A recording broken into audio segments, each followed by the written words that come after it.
Well, it's now the 4th, and this embargo has lifted, but should it have been done at all? Welcome back to Orange Hat Reviews, everyone. Hope you're all having a wonderful day.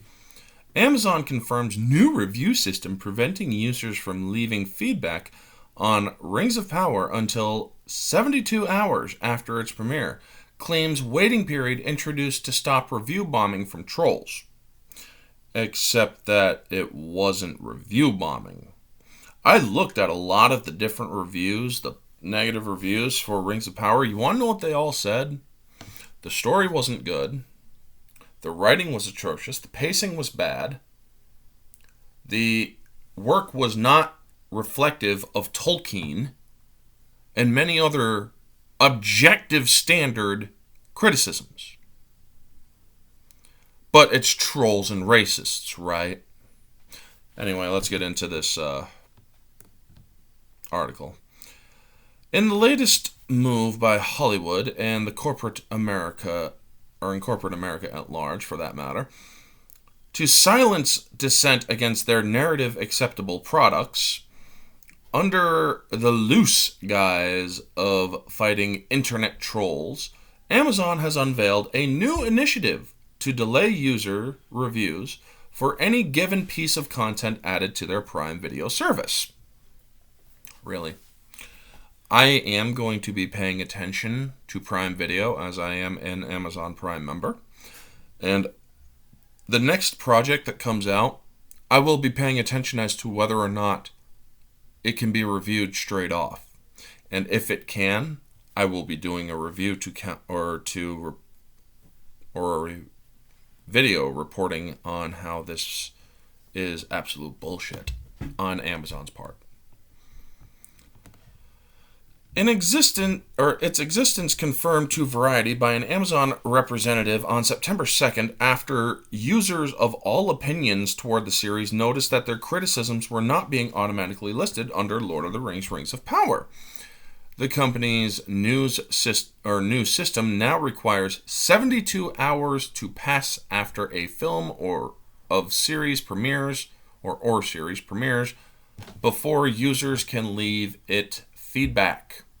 Well, now that that's up, you're going to have a lot of angry people coming after you, Amazon. But folks, if you are going to leave a review, make sure it has objective criticisms, because those are what matter in this case. We already know the truth. This show is objectively bad because what they claimed it to be is not what it is. According to trade news outlet, if a review is left within this 3-day debut window, each critique is then evaluated to determine whether it's genuine or a forgery created by a bot, troll, or other breed of digital goblin. Really? Really? Wow. That's how they feel, huh? Further, the representative revealed that thought it was discovered just recently thanks to the premiere of a multi-million bastardization of J.R.R. Tolkien's seminal fantasy works. The system has actually been in place since August 12th, with its first test subject being the streaming platform series reboot of A League of Their Own. Oh! You mean another divisive content that was full of nothing but identity politics and history-changing content.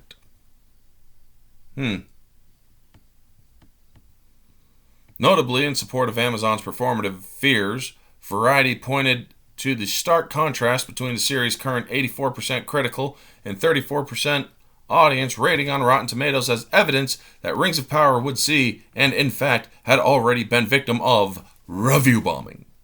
Except, as I did in my previous video, folks, I showed that it wasn't review bombing. It was literally people that were saying valid criticisms, and actually not coming out saying anything about identity politics in any shape, way, or form. So imagine that.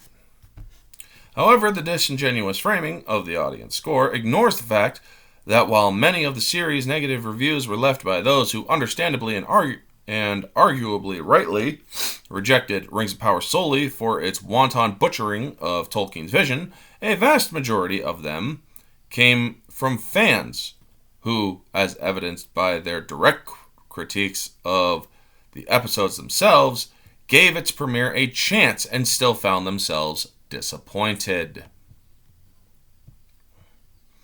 One such user, Cairo R, wrote in his 1-star review, "My wife and I literally fell asleep halfway through the first episode. The dialogue is bland and uninspired. Pacing is boring. Characters are unlikable. Galadriel has a grating smugness and hubris seeping from her pores. It's hard to say much positive so far besides the soundtrack is excellent. But that's only because Howard Shore is fantastic as always. We will give it another shot tonight, but so far it has failed to captivate in any kind of meaningfully positive way," he concluded. That's a valid criticism, folks. That's not review bombing.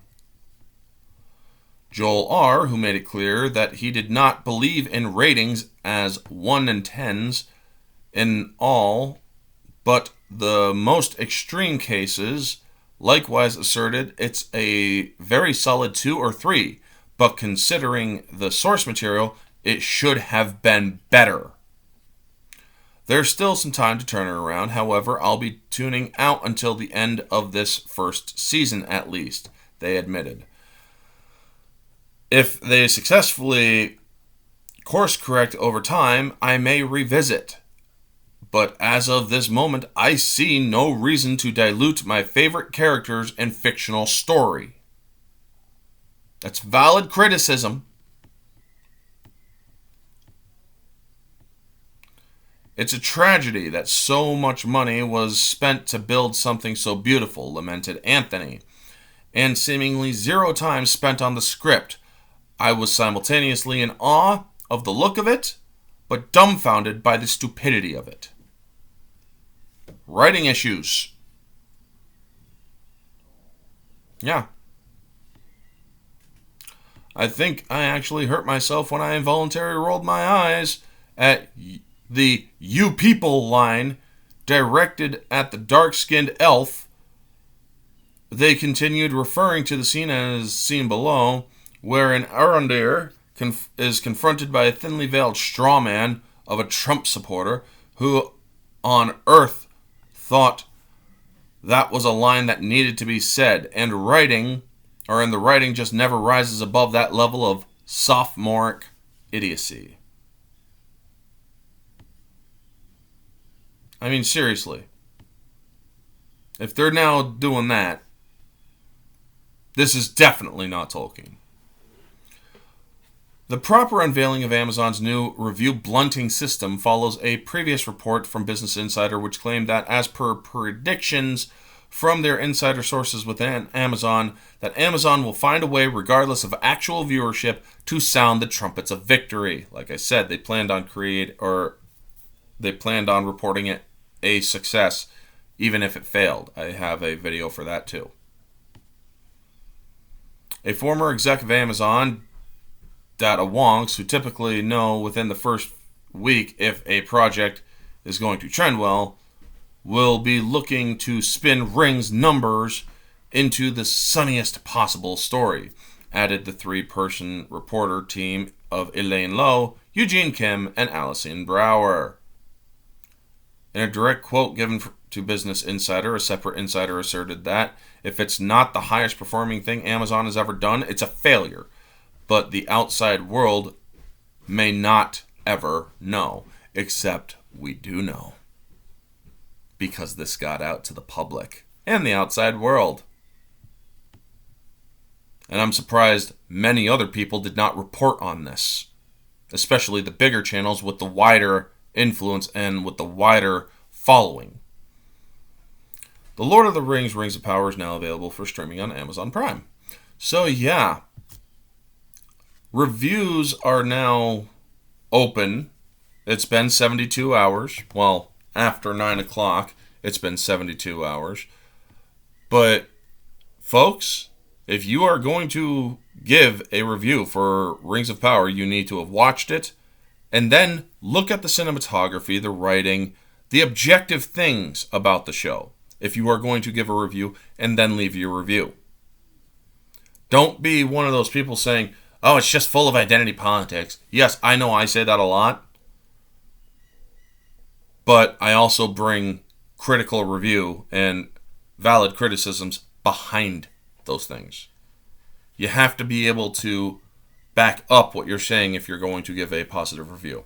Anyway, folks, or a negative review, or an objective review for that matter. Anyway, folks, that's going to be the video. You all know the drill. Like, comment, subscribe, share, all that jazz. Let me know your thoughts down in the comment section below, folks. This has been Orange Hat Reviews. Stay humble.